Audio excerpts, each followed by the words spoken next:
asalaamaaleykum wa rahmatulahi taala wa barakatuhu ci ndigalu Serigne Mountakha Mbacké xalifa général des Mourides Serigne Amdi Fall xalifa général des Baye Fall Serigne Abdou Seye Mbodj xalifa Cheikh Mouhamadou Mbodj Serigne Baye Mbodj di xalifa Serigne Makhtar Mbodj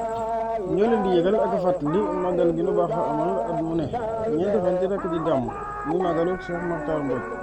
dëppag le 10 ci weeru novembre yi ñu nekk Serigne Mame Cheikh ne mi ngi koy yëgal ak a fàttali mboolem mbokki jullit yi mbokki taalibe yi fii la ko defee ci Mbàkke këru Cheikh Makhtar Mbodj du mag yi ne mi ngi ci woo njabootu Cheikh na Cheikh Amadou Bamba gi njabootu Mame Cheikh Ibrahima Fall Babou Mouridine waa kër Cheikh Mouhamadou Mbodj Cheikh Sëriñ Tuubaa gi Cheikh Roy ñëpp mi ngi leen ci woo di sàkku seen teewaay ak seeni ñaan Sëriñ Mame Cheikh Mbodj kat ne bàyyiwul kenn di ñaan yàlla nañu yàlla defal ngërëmal Sëriñ Tuubaa ak Cheikh Ibrahima Fall Babullahi yegg si leen ak jàmm fii ci Mbodiène TV